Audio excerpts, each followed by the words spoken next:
Namo tassa bhagavato arahato samma sambuddhassa.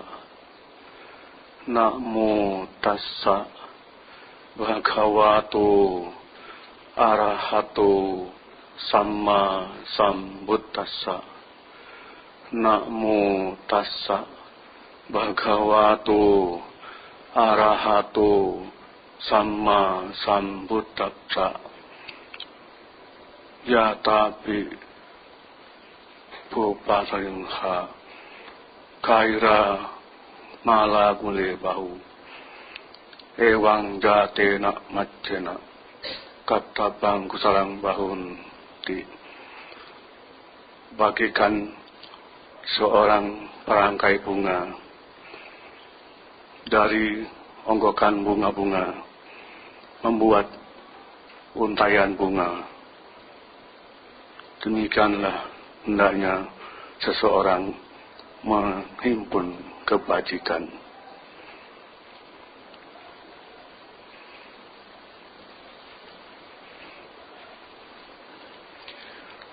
Bapak dan Ibu, saudara-saudara yang berbahagia dalam Dhamma, jumpa lagi kita pada hari ini sebagaimana yang kita sudah rancang teratur sedemikian rupa untuk kegiatan rutin kita masing-masing. Sesibuk apapun kita sudah lakukan hari yang menjadi khusus buat kita pribadi masing-masing, seperti saat ini, pagi hari ini. Tentu dengan harapan kita semua ingin bahagia, ingin tenang, ingin damai, ingin nyaman, harmonis, tentram, sejahtera, pribadi, keluarga maupun lingkungan. Pasti kita berharap demikian. Namun Bapak-Bapak sekalian, sebetulnya secara prinsip Dhamma bukan kita berpatok atau istilahnya terpaku, terpatri, diam, tidak bergerak, selalu berpikir tujuan bagaimana kita bisa bahagia, selalu seperti itu terus, tidak pernah bergeser, tidak pernah bergerak, tidak pernah berubah. Itu tidak bisa maju hidup kita. Mengapa demikian? Sebab prinsip Dhamma justru dibalik. Yang benar adalah sebaliknya. Kalau memang betul kita berprinsip, berpikir, berkeinginan, bercita-cita, mau hidup bahagia, ingin hidup bahagia, ingin sukses, kita tidak mungkin mencapai itu kalau kita diam berpikir di situ saja. Tetapi bagaimana kita bisa mencapai tujuan itu? Bagaimana kita harus berbuat sesuatu? Bagaimana kita mencapai tujuan itu? Bagaimana kita meraih tujuan itu? Itu yang perlu dicari jalan, dipikirkan bagaimana bisa sampai di sana, harus bagaimana. Nah, oleh sebab itu, dalam teks yang saya bagikan kepada Bapak-Ibu sekalian itu, judulnya memang itu sangat penting. Bagaimana kita sampai bisa hidup bahagia? Kunci kita miliki apa sesungguhnya sehingga kita bisa mencapai satu tujuan bahagia? Itu tidak sembarangan. Tidak dengan bertepuk tangan diam begitu terus sampai kita mencapai bahagia, tidak bisa. Kita tidak mungkin diam saja begitu lalu seolah-olah seperti orang punya konsep berdoa cukup nanti tercapai kebahagiaan. Tidak mungkin. Itu mustahil. Tetapi kuncinya apa? Bagaimana kita bisa mencapai tujuan itu, bisa bahagia itu? Seperti kalau mau buka, masuk ke ruang gelap sekalipun, kuncinya apa? Kunci dan ada lampu. Mau masuk ke ruangan gelap, kunci pintunya buka, ada senter. Dua itu dibutuhkan. Nah, dalam teks saya sudah sebut inti yang dimaksud kunci itu yang mana. Saya jabarkan panjang lebar di situ. Tidak sebut satu, tapi panjang lebar. Kalau mau dibagi ada 4 di situ. Tapi ya saya menjelaskannya ya secara gamblang gitu. Saya kutip juga dari suta-suta. Nah artinya bagaimana kita bisa merasa bahagia? Jangankan nanti di alam kehidupan berikutnya. Sekarang saja kita ingin bahagia, tidak mengerti caranya, tidak mengerti kuncinya. Bagaimana caranya untuk bisa bahagia? Tentu hidup menjadi sia-sia. Tidak ada gunanya hidup itu kalau ternyata kita tidak mengerti bagaimana kita bisa hidup bahagia. Cenderung yang terjadi berharap. Mana ada yang memberi saya bisa bahagia? Mana ada orang yang memberi kondisi saya bisa bahagia? Nuntut, nyari, keluar. Padahal itu keliru. Bagaimana mau dapat? Siapa yang mau kasih? Kita sendiri tidak pernah berpikir. Memberi juga tidak pernah berpikir. Kok minta?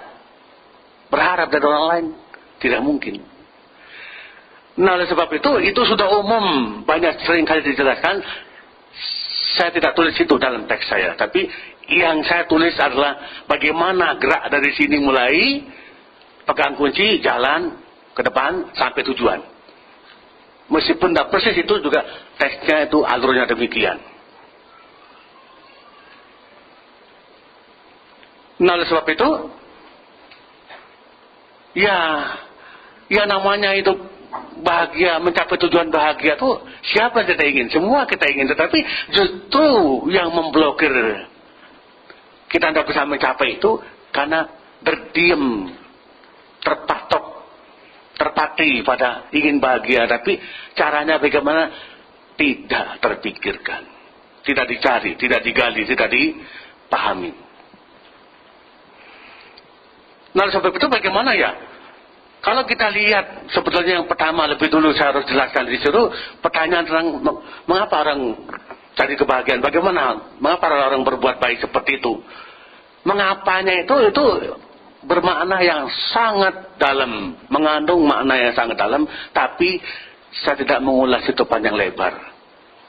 Saya hanya mengutip dari Suta mengatakan kenapa orang mau berbuat baik. Alasannya macam-macam, banyak sekali alasan. Di situ 8 saya sebutkan. Dan beda-beda. Kenapa orang mau berbuat baik? Kenapa orang mau berdana? Kenapa orang mau membantu? Tiap orang punya motivasi lain-lain. Apa yang membedakan? Tentu adalah pemahaman setiap orang memang berbeda-beda. Yang membuat orang termotivasi oleh motivasi pemikiran konsep yang berbeda adalah karena pemahamannya yang berbeda. Itu pun saya tidak tulis di situ, karena kalau saya tulis memang panjang lebar. Itu pun sudah 3 halaman di situ.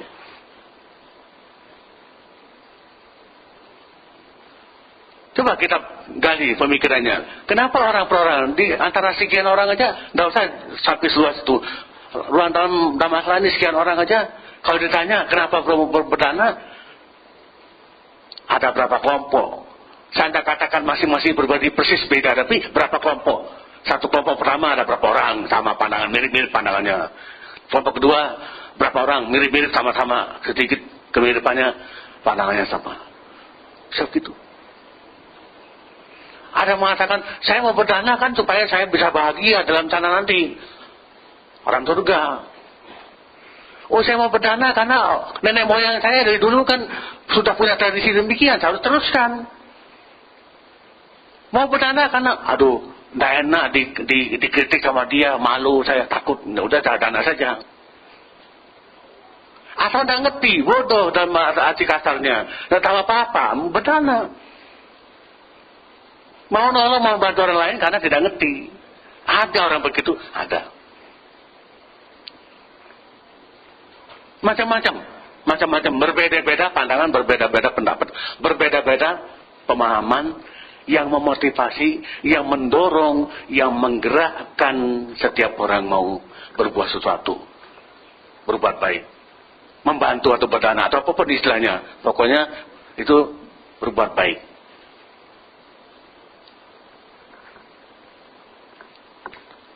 Nah, lebih-lebih lagi ada juga yang termotivasi, meskipun dalam teks Anda sebut di situ termotivasi. Wah, gimana tuh nanti apa katanya, nggak ikut partisipasi, ya udah ikut partisipasi berdana. Atau apa katanya, wah ini kalau nggak berdana nanti disalahkan katanya. Nanti kalau nggak ikut serta partisipasi, apa istilahnya disindir-sindir tanah sini. Apalagi mungkin cukup berada, orang tuh kaya tapi kok pelit amat, nggak enak dengar berdana saja lah. Macam-macam motivasinya, banyak macam. Lebih-lebih lagi apa yang gesek-gesek atau yang nyenggol-nyenggol dikit itu, atau banyak bahkan nyenggolnya, ngapain berdana biku sangga kalau sudah meninggalkan keduniawian, ngapain berdana? Tidak mau berdana. Malu dong saya sama Bante, nggak mau dengar itu ya. Wah, dana. Motivasinya begitu juga bisa terpengaruh oleh konsep lain, tapi tidak terpengaruh lebih berat, lebih condong. Wah, udah berdana saja saya nggak enak, saya akan kenal Bantenya, masa nggak dana? Ada macam-macam motivasi, alasan, dorongan, gerakan, pemahaman, pengertian yang dimiliki tiap orang, membuat orang yang bersangkutan mau berbuat baik, mau menolong, mau membantu, mau berbuat sesuatu untuk mengkondisikan orang lain tertolong, terbantu dan sebagainya. Kalau bangunan wihara misalnya, lagi bangun wihara, orang itu kenal sama banyak orang sini. Kalau saya nggak ikut bantu, saya sering ke wihara. Tapi kalau nggak ikut bantu dana, bangun wihara, lah saya kan mungkin nggak ada orang ngomongin saya, tapi saya merasa terusik. Jangan-jangan diomongin, saya sering ke wihara kok nggak mau berdana. Nggak enak ya berdana. Motivasi cuma itu pun bisa berdana gitu loh. Tapi beda dengan orang yang penuh pengertian. Pemahamannya lengkap, bahkan memahaminya secara benar, secara baik. Motivasinya tidak terganggu oleh macam-macam cara berpikir yang tadi itu, sekian banyak itu, tidak terganggu. Karena memahami, mengerti, justru karena mengerti siapa yang berdana karena takut, siapa yang berdana karena khawatir, siapa yang berdana karena macam-macam kondisi lain, itu orang yang memahami ini ternyata dalam hati, mau bantu ya, diberi dorongan, diberi macam pengertian, susah juga, dia tetap punya konsep demikian sendiri. Ya sudah, saya mengerti dia seperti itu, biarkan. Orang yang mengerti itu ngerti semua. Istilah lain, istilah kerennya, orang bijaksana, pemahamannya luas, dari segala segi tahu, mengerti. Dari segala segi mengerti, karena memang memahami banyak belajar. Oh si Anu beda si B, si A beda, ngerti. Karena kenapa? Pemahamannya luas. Bisa tahu orang termotivasi dengan cara apa, mau berbuat baik itu, dia bisa ngerti. Orang yang berpikirnya luas, bijaksana itu, mengerti dari semua sisi, dari segala sudut pandang bisa mengerti. Maka begitu dengar ada kasus, oh tidak heran, dia kaget sebentar, tapi oh ya memang begitu, dia bagaimana lagi. Atau kasarnya istilahnya memang terjadi juga, sudah dana banyak, apalagi besar dananya, ngomel-ngomel, apa danaku kenapa disalahgunakan, kenapa begini, macam-macam. Oh orang begitu, oh ya sudah, memang terbatas pemahamannya seperti itu. Oh, orang yang memahami ini maklum, tapi juga ngerutu, kenapa kau tidak mau dibantu? Saya mau kasih pengertian, kau tidak mau. Ya sudah. Ada yang begitu. Kalau orang berpikirnya luas, bisa menjangkau semua kasus-kasus kejadian, cara pola pikir yang berbeda itu bisa dijangkau karena dia memahami semuanya. Itu yang disebut orang pandai dhamma, bijaksana. Pemahaman dhammanya luas. Siapa saja bisa demikian. Siapa saja bisa demikian. Siapapun bisa seperti itu. Kita semua bisa seperti itu. Bisa, tapi harus belajar. Belajar, harus memahami bagaimana mengerti yang secara benar. Macam-macam. Kita diganggu gugat oleh orang tertentu yang punya konsep pemikiran beda. Jangan heran, itu ada. Tapi kalau kita sudah memahami, kita ternyata mati. Oh, kamu cuma kritik doang, dana juga enggak. Aku sih enggak apa-apa, aku berdana kok, kenapa sih? Macam-macam. Bisa berbagai macam cara berpikir. Mereka tidak mau dana, hanya kritik saja ya. Terserahlah begitu. Dia hanya mau kemana? Ya tidak tahu arahnya kemana. Nanti akan bahagia tidak hidupnya? Tidak tahu.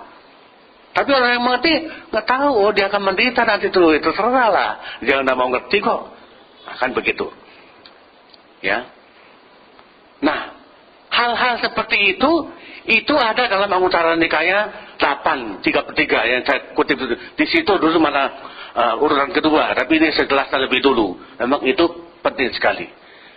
Ya, kenapa orang berdana, kenapa orang berbuat baik itu motivasinya macam-macam, beda-beda.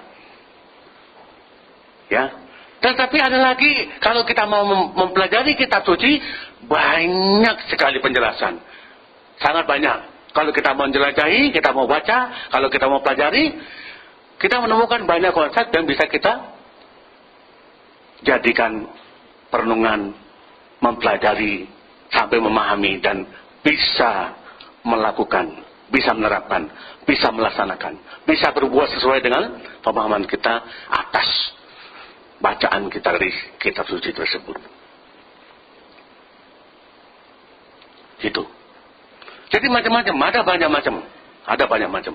Jadi kita memang perlu belajar sedemikian rupa sehingga kita bisa memahami sejauh mungkin, semaksimal mungkin, sebanyak mungkin menjangkau, memahami secara luas, secara benar. Sehingga kita tidak kekurangan cara untuk bertindak, berbuat sesuatu untuk kepentingan banyak orang.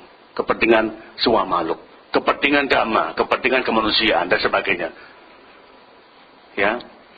Nah, Bapak-Bapak sekalian, kita semua ini bisa mempelajari hal-hal sedemikian rupa yang seperti yang saya sampaikan dari dua sisi, dari dua segi, dari dua yang berbeda. Pertama, dengar atau baca teks yang bunyinya kurang lebih seperti yang saya sudah jabarkan sedemikian rupa. Sisi lain, lihat pengalaman nyata di lapangan. Siapa yang alami? Siapa yang berbuat mirip-mirip, berbeda atau seperti apa di lapangan? Kita belajar langsung di lapangan. Seperti apa? Gimana orang berbuat sesuatu? Macam-macam. Nah, dengan cara begitu kita akan terdorong untuk berpikir bagaimana mempertemukan dua sisi berbeda ini yang istilah umum kita sebut teori dengan praktek, ya, konteks kontekstual. Bagaimana kita memahami dua ini? Kita harus berusaha memandu sendiri, mempertemukan diri, menggali pemahaman kita sendiri secara pribadi dengan merenung, berpikir dan sebagainya. Jadi ini memang harus dilakukan. Kita mesti belajar, mesti kita gali sendiri pemahaman itu sedapat mungkin menjangkau, sedapat mungkin sampai memahami dengan benar, secara baik dan benar. Ya, bagaimanapun ini harus menjadi bagian dari hidup kita, karena tidak mungkin kita di satu sisi terus, di lapangan terus, tidak pernah mengenal segala macam penguraian penjelasan begini, kita nanti akan kesulitan. Seperti dalam lapangan tanpa petunjuk. Dibalik kalau kita terus rajin begini, dengar begini, wedangan begini, tapi di lapangan kita kurang mengalami, kurang menjelajahi di lapangan, pengalaman juga tidak bisa sesuai. Menjadi kering pengetahuan kita. Menjadi tidak berguna. Memang itu betul. Itu pertama yang saya jelaskan lebih dulu, baru saya akan jelaskan lebih lanjut yang saya kutip di situ yang pertama malah dari Iti Utaka 26, 18, 19. Di situ dikatakan ya memang ini juga sangat penting untuk kita jelajahi pemahaman kita sendiri atas segala teks yang dijabarkan oleh Sang Buddha, yang diberikan oleh Sang Buddha, harus kita gali pemahaman kita itu. Jangan berpatok semata-mata tekstual, punya teori, tapi kita tidak memahami. Hati-hati, kita menjadi pinter menguraikan teori, tapi praktiknya tidak memahami. Jangan sampai itu terjadi. Banyak orang mengatakan, wah cuma teori doang, nggak ada praktiknya. Ada banyak orang bilang mengatakan begitu. Nah, apa bunyinya di situ? Justru di situ dikatakan contoh nyata yang dijabarkan di situ soal makanan. Makanan. Bapak Ibu sekalian yang sering dengar ceramah saya jarang sekali, boleh dikatakan langka, tidak pernah mengutip teks situ saya jelaskan, tapi saya gamblang dengan kata-kata sendiri itu menjelaskannya, tidak persis mengutip isi tulisan itu. Bapak Ibu sudah sering dengar ceramah saya bisa mengerti itu. Saya tidak pernah selalu ngulang teks itu. Bacakan sendiri, baca, bawa pulang itu baca. Dijadikan objek perenungan. Untuk mengingat kembali apa yang saya jelaskan, baca itu betul. Nah di situ dikatakan dalam Iti Utaka 26, 18, 19 itu jelas-jelas tentang makanan. Memang itu tentang makanan. Kalau kita ingin baik dengan setiap orang, siapapun dimanapun, kita mau makan ini, mau makan. Siapa di sekitar kita ya, belum tentu juga mau ya, tapi kan itu tata cara kita untuk berhubungan baik dengan orang lain. Dia mau ya kita bagi, memang harus bagi, seberapa pun harus dibagi. Jangankan banyak, sesendok pun kalau memang kita punya ide bersama-sama dengan orang lain di dekat kita, ya logikanya ini harus sesendok saja, ya, masa mau dia mau dibagi. Tapi kan itu dengan cara hidup kita begitu. Ini satu sendok, ayo kita bagi ya. Gak usah lah kamu sendiri sedikit gitu, gak usah. Kamu aja makan sendiri. Gak apa-apa, kita bagi saja. Atau kamu semua, aku gak makan, gak apa-apa. Ada yang rela begitu juga. Betul kan? Kalau orang rela tuh bagi. Jadi artinya orang yang berpikir baik dengan orang lain, saya punya sesuatu yang bisa saya bagi dengan kamu. Saya punya sesuatu yang saya bisa bagi dengan kita di sini. Ayo kita sama-sama. Apa itu? Ini ada, kita makan sama-sama. Oh, enak ya. Oh, dia bilang enak berarti dia mau kan? Oh, kita makan sama-sama. Makan, ayo makan sama-sama. Bagi. Makan. Jadi itu kehidupan bersama, kehidupan sosial, kehidupan kemanusiaan, itu yang benar.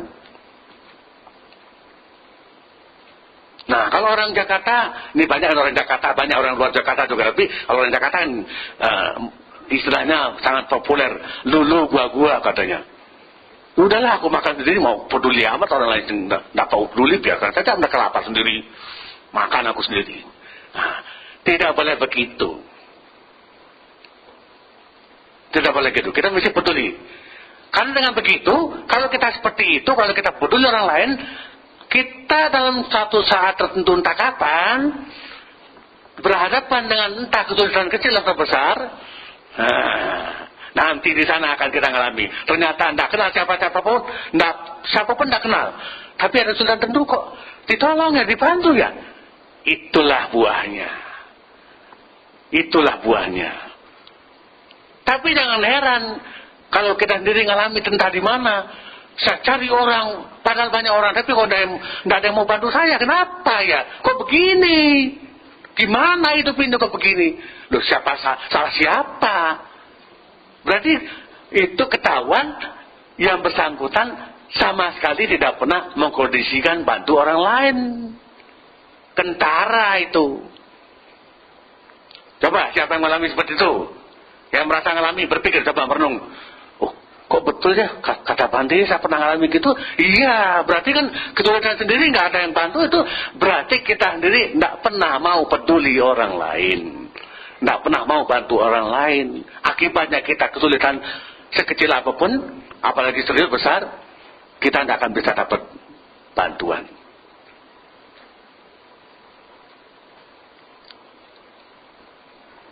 Pernah ada yang tahu itu di dunia maya sekarang itu seorang laki-laki yang anaknya meninggal tuh sejauh mana dia gotong mayat anaknya sendirian itu, ada yang tahu nggak itu tuh? Oh, digotong sejauh mana tuh? Rupanya kesulitan, tidak ada yang bantu. Tapi ternyata orang lihat, orang lihat di perjalanan sampai ke kuburan tuh, berbondong-bondong dibantu, tertolong, malah jadi dana besar banyak dapatnya. Siapa yang tahu itu? Ada itu. Nah itu bagaimana Bante kasus itu? Dua sisi berbeda dimiliki oleh yang bersangkutan. Sisi pertama, buruknya ada. Lingkungan sekitar dia, di mana dia tinggal, dia nggak mau kenal siapa-siapa. Yang membuat dia tertolong itu kekuatan lampaunya. Bukan kekuatan situ, hidup situ kan nggak ada. Dia nggak berubah baik. Buruk kan? Tapi kenapa ada orang batu kemudian kekuatan lampaunya datang akhirnya? Baik, yang lampau datang. Dua sisi berbeda itu dimiliki oleh yang bersangkutan. Siapa yang alami kesulitan di awal, kalau ternyata di belakang ada yang membantu, berarti seperti itu kasusnya. Di saat sekarang hidup ini, kurang sosial hidupnya. Bergaul dengan orang lain kurang. Jadi sulit. Tapi akhirnya tertolong juga, itu kekuatan lampau yang dimiliki, akhirnya datang juga. Gitu. Nah, jadi bagaimanapun juga kehidupan sosial, kehidupan kemanusiaan itu, ya, kita perlu berpikir secara damai. Ini adalah pentingnya kita hadir di sini, mendengar wejangan seperti ini. Bagaimana kita antar sesama dengan orang lain di sekitar kita, dalam keluarga lebih-lebih, anggota keluarga, kita masih peduli satu sama lain. Ya, harus bagi, harus bersama-sama. Sama-sama bahagia, sama-sama menderita, sama-sama gagal, sama-sama sukses. Memang itu harus dilakukan. Ya, bagaimanapun juga itu memang harus dilakukan. Tidak bisa enggak. Ya. Nah, bagaimana cara kita? Inilah yang perlu kita pelajari. Yang menjadi bagian dari itu kita belajar, mendengar, membaca, merenung, adalah yang harus kita lakukan. Kita bisa memahami segala sesuatu yang kita perlukan. Jadi prinsip ini sangat dibutuhkan sehingga kita akan bisa hidup enak, nyaman, damai, sejahtera, bahagia dimanapun. Kehidupan sekarang maupun kehidupan akan datang. Prinsip ini penting, tapi kalau tidak, selalu seperti di depan saya katakan, aku bagaimana mau bahagia? Saya kok tidak ngerti. Kok saya tidak bisa apa-apa? Kok saya jadi seperti ini terus, terkurung? Bagaimana mau mengerti? Belajar tidak mau, bertanya tidak mau, bergaul tidak mau, sendiri terus. Nah, akibatnya serba kesulitan, serba masalah. Ya, bagaimana tidak jadi masalah? Tentu ya memang demikian, memang kenyataannya memang tidak bisa apa-apa. Akhirnya kita menjadi kesulitan sendiri. Jadi kesulitan sendiri. Ya.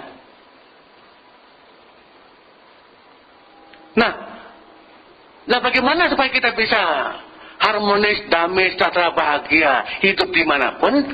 Sesungguhnya kita pribadi kuncinya, tapi tidak bisa lepas kita itu terkait, terhubung, ada orang lain di sekitar kita. Kita tidak sendiri. Kita tidak sendiri, tapi dengan orang lain tidak bisa sendiri. Penuh total sesungguhnya sendiri, secara terisolir tidak bisa. Kita mesti bersama-sama dengan orang lain. Pribadilah yang berbuat, tapi ada orang lain di sekitar kita. Yang dimaksud adalah kita perlu berpikir bagaimana hubungan kita dengan orang lain terpelihara dengan baik. Sikap pribadi kita lah yang menentukan. Yang menjadi kunci bisa baik dengan orang lain adalah diri kita sendiri. Kalau kita baik sama orang lain, kita tidak akan kesulitan dalam segala hal. Tapi kalau sebaliknya, kita tidak mau peduli orang lain, lebih-lebih malah mempersulit orang lain, kita akan kejebak sendiri. Kita akan terisolir sendiri. Kita akan kesulitan sendiri. Nah, oleh sebab itu bagaimana ya? Yang namanya berbuat baik itu mesti ada orang lain. Tidak ada namanya kebajikan atau perbuatan baik itu terjadi sendiri. Nggak bisa. Sering saya ungkap ini. Ini sekarang lagi ceramah. Masa ceramah sendiri nggak ada orang lain? Ini nggak bisa dong. Saya sendiri ceramah tapi ada orang lain yang dengar. Sudah pasti begitu. Sebaliknya, Bapak Ibu kan bengong, maaf saya kata bengong, diam, nggak ada ceramah, ngapain? Nah, tentu ada ceramah yang didengar kan gitu. Ada dua sisi yang berbeda, saling terkait, saling mendukung, saling mengisi, saling melengkapi. Itu poin ketiga yang penting untuk Bapak Ibu sekalian mengerti. Nggak bisa terjadi sepihak. Mesti kedua belah pihak. Jadi kalau kita mau terdukung, terbantu, ya, berbahagia, jangan ganggu, jangan kotak-katik orang lain, tapi bantulah. Bantulah. Tidak bisa bantu, jangan ganggu. Itu prinsip penting. Banyak orang kadang-kadang salah paham. Oh, jangan orang ini dibantu, diusir kalau bisa dari sini. Dijegal dia, jangan dibiarkan hidup di sini. Loh, masa begitu cara berpikirnya? Kan seharusnya kan, oh ya, saya bisa bantu, berbahagialah, saya rasa bahagia kalau saya bisa bantu orang lain. Bahagia sekali, baru bantu itu, belum buahnya, belum akibatnya. Saya senang sekali bantu, saya bahagia sekali bisa bantu orang lain. Itu luar biasa tuh kalau orang begitu berpikirnya. Belum lagi buahnya nanti. Saat membantu dia berpikir berbuat baik, menolong orang lain, sudah berbahagia. Waduh, senangnya saya bisa bantu. Bahagia saya bisa berbuat baik, bantu orang lain. Nanti kalau akibatnya datang, wah luar biasa itu.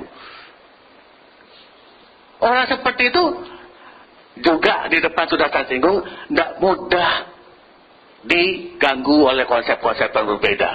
Lu nggak mau dana, ya sudah, saya dana nggak, jangan ganggu saya lah. Pasti begitu. Orang yang sudah berpikir benar, nggak mau terganggu oleh orang lain yang macam-macam gitu. Nggak mau diganggu, nggak akan. Tapi kalau yang masih mudah terganggu, masih mudah apa istilahnya tuh, ya diganggu gugat atau apa istilahnya, diganggu atau di intervensi Islam modernnya itu, banyak di antara kita yang masih begitu. Sayang sekali. Sudah niat berbuat baik, mau dana nih. Ada konsep lain datang. Kamu ngapain orang gitu, ngapain? Gak usah lah. Pusing. Aduh gimana nih, udah gini, gimana nih? Wah gimana? Bingung, pusing. Sampai betul nggak jadi berbuat baik. Ada yang mudah seperti itu. Tapi kalau orang sudah mengerti, di antara kita kalau sudah mengerti, tidak akan terganggu. Tidak mudah dengan cara apapun orang lain ganggu. Karena sudah memahami, mengerti. Ini saya kalau yang berbuat baik. Kalau orang merasa rugi, ya terserah. Saya nggak rugi kok saya berbuat baik. Persempatan bantu orang lain. Ini ketiga yang perlu Bapak Ibu sekalian mengerti, memahami. Ya. Nah, bagaimana? Kalau kita bisa mengerti secara benar, tentu pemahaman itulah yang menjadi kunci hidup kita sendiri. Kemanapun pergi, dimanapun kita berada, kita tidak akan terombang-ambing oleh apapun cara orang lain berpikir. Karena kita sudah punya pegangan cara berpikir dengan mantap, secara benar.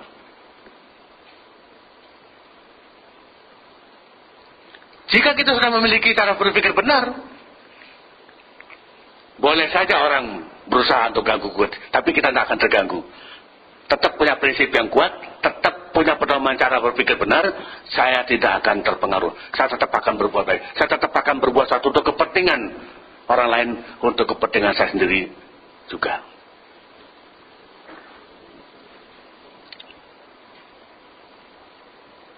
Nah, tentu hal-hal seperti itu terlihat seperti kesannya ada sepelenya, tapi tidak bisa.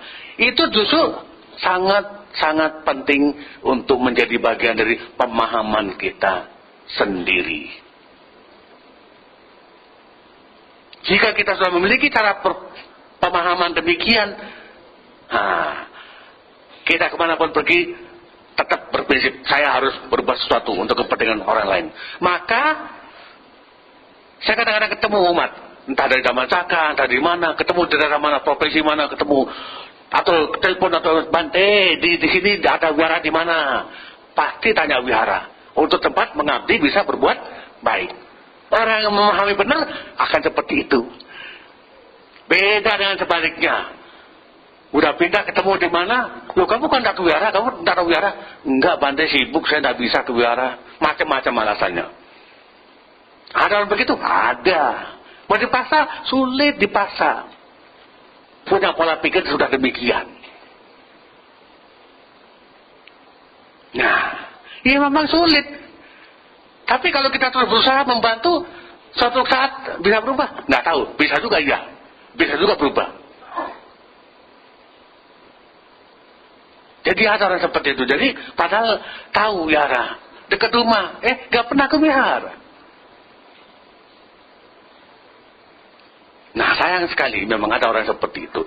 Nah, Bapak-Bapak sekalian, kalau sudah tahap ketiga seperti itu, bagaimana kita menjelajahi, menggali terus mencoba sedapat mungkin menyentuh, mencapai pemahaman itu menjadi milik kita, menjadi bagian dari berpikir kita, berpikir benar, memahami benar seperti itu, kita justru malah bisa bantu orang lain. Mengajak orang lain berpikir benar, ayo kita bersama-sama. Gimana cara kita berbuat sesuatu untuk kepentingan orang banyak, sehingga kita bisa bahagia.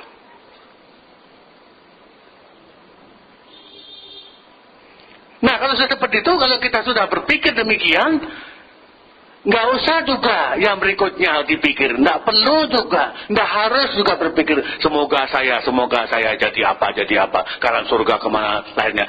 Nggak usah juga pasti ke sana. Nggak perlu begitu juga, tidak apa-apa, tapi pasti, karena 3 tahap tadi sudah dimiliki, itu kuncinya kita bisa bahagia. Di depan sudah saya katakan, saya tidak tulis itu, tapi itu rangkaian itu yang saya tulis itu demikian. Maka rugi kalau tidak dengar uraian ini. Termasuk rugi juga kalau Bapak tidak bawa teksnya itu. Baca itu mulai nanti bisa teringat, alur pikirnya Pak Citaku tuh menguraikan ini begini. Oh ya. Jadi yang keempat, kemana kita nanti kalau sudah 3 tahap itu kita lalui? Tidak usah ragu-ragu, tidak perlu ragu-ragu, jangan ragu-ragu, sudah pasti bisa bahagia. Tentu banyak di antara kita, sebagian dari antara kita, dari awal-awal kenal Dhamma sampai sekarang sudah hampir sepuh, sudah tua gitu, udah dekat ajal, mungkin nggak tahu ya kapan, udah berubah, beda dengan kondisi awal-awal dengan sekarang. Ya betul, berarti benar menjelajahi pembelajaran Dhamma.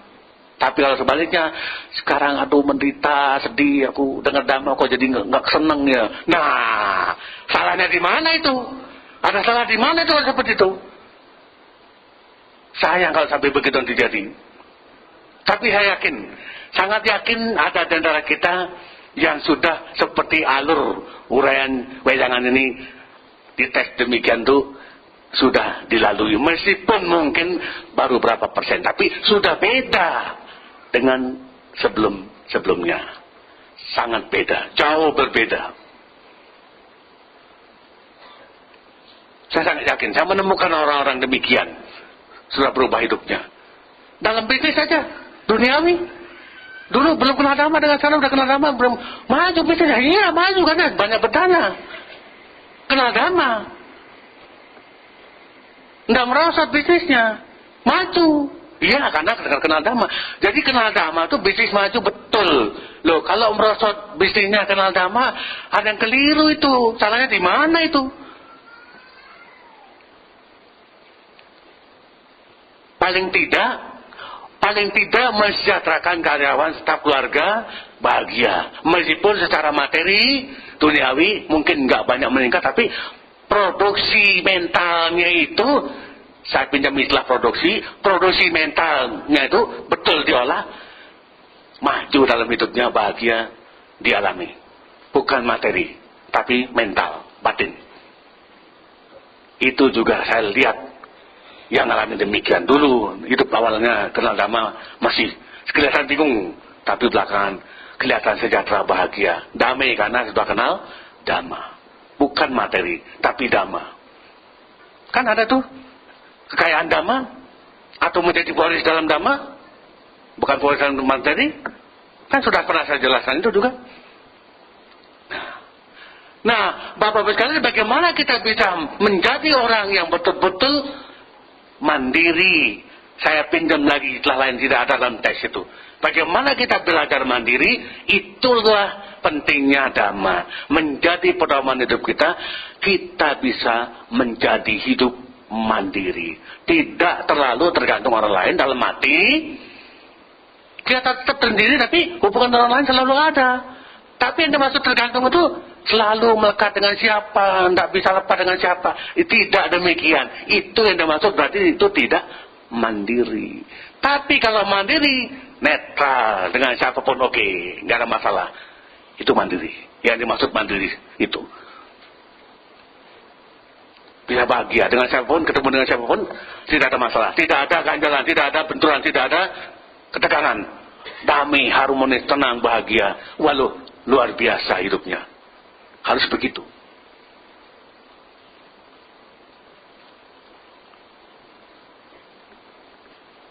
Seberapa panjang yang saya jelaskan ini betul-betul tidak sama dengan teks yang saya tulis. Tetapi gambarannya itu. Yang saya tulis gambarannya yang saya berikan penjelasan ini.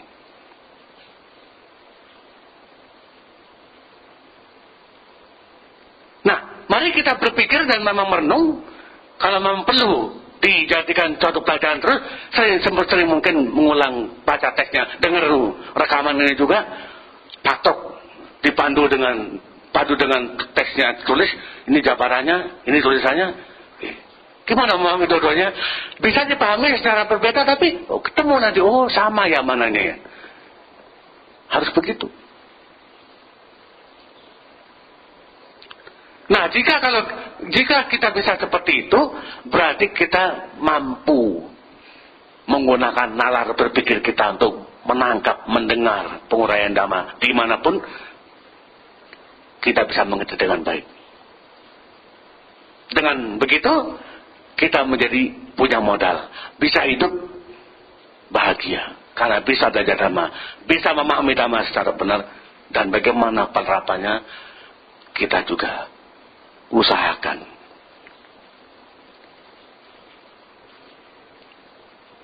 Nah, saya kira itu yang perlu saya jabarkan, bagaimana kita bisa ya belajar Dhamma dengan cara seperti itu. Jadi ya dari awal kita memang kenal bagaimana dalam bentuk pertanyaan kenapa kita berbuat baik, ada pertanyaan demikian, lalu kita bisa gali alasan kita sendiri seperti apa, lalu berbuat baik yang bagaimana yang membuat kita bisa berasosiasi dengan orang lain, berbuat baik dengan siapa dan sebagainya, lalu kontribusi kita, partisipasi kita berbuat baik, mencapai tujuanlah akhirnya kita untuk bisa bahagia kehidupan ini maupun kehidupan mendatang. Ya, saya kira demikian apa yang saya perlu jabarkan, sehingga saya berharap kepada kita semua yang mendengarkan uraian ini bisa kita gali pemahaman kita sendiri atas uraian maupun atas teks yang sudah dibagi itu untuk Bapak Ibu sekalian bawa pulang, bisa dibaca ulang sesering mungkin, bisa memahami dengan baik. Terima kasih atas perhatiannya. Semoga semua berbahagia sampai tata bawah untuk Sukitata. Sadu, sadu, sadu. Terima kasih.